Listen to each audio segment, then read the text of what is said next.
lumalalim na yung issue, parang napapag-usapan na yun po yung ayoko, kuya.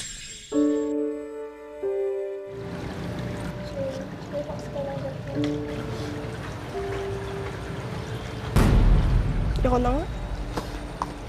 Dahil joke lang, di kita iwan. Relax ka lang. Ano ba yung isip mo?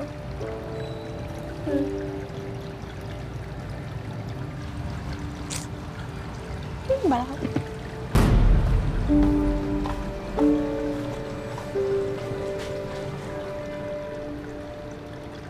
Kung pinili ni Joshua at Jay na mapag-isa, si Loisa naman nilapitan ng kaibigang si Maris. Kung para sa atin to, Maris, para sa atin to.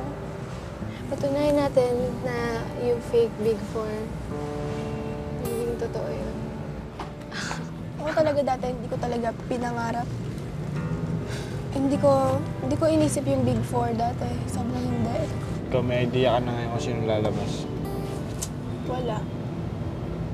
Lahat ng nagiging idea ko nagiging totoo. Wala akong masalita. Baka masaktan ako pag sinabi mo. Si Jane hindi lang pala ang pagiging nominado ang dinaramdam.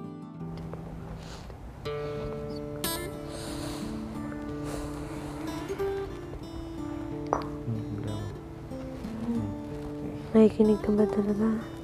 Ano pa? Ano pa? Ha, alam mo naman yun ba? Sabihan na kita eh. Kaya, usap tayo, di ba? Dalawang beses na. Actually, 3 na. Yung nasa pool. Tapos yung sa bedroom. Maris, Tapos yung sa red na chair. Tapos, biglang, ayun, ganyan pa rin. Hindi ako naman ganito.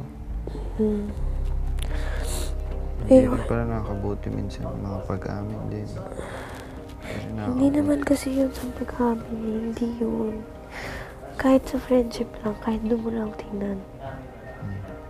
Oh.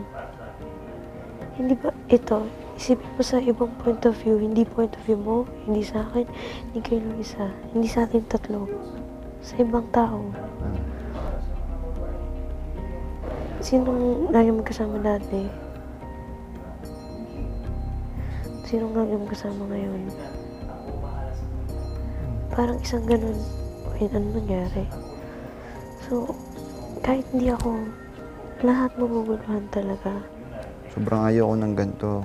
Ayoko pag-usapan to. Kaya nagsisisi ako na may mga gantong nangyari. Ba't may feelings akong naramdaman. Lumalalim na yung issue, parang napapag-usapan na yun po yung ayoko, kuya. Kasi sasaktan na si Jane, na umiiyak na may pinoproblema na. Ayoko po kayang ganun. Hindi nga, ang gagawin ko. Hindi. Yun totoo. Ano yung totoo? Yun ang gawin mo. Tingnan mo, kakaiwas mo. Sinabi ko yun sa'yo doon. Di ba sabi ko, huwag mo nang iwasan pag-usapan natin. Kasi pag iniiwasan, mas lumalalim minsan eh. Yun, kuya, ayoko na pong mas lumalim pa dun. Kasi yun nga, ngayon pa lang, parang hindi maganda yung naging resulta nung pag-amin ko. Kasi syempre yun, may kasalanan din ako kasi umamin ako pero hindi ko naparamdam. Tingnan mo, tuwing magkalapit tayo, hindi tayo nag-uusap. Parang hindi na kita kilala. Parang Kasi- iba na. Ano?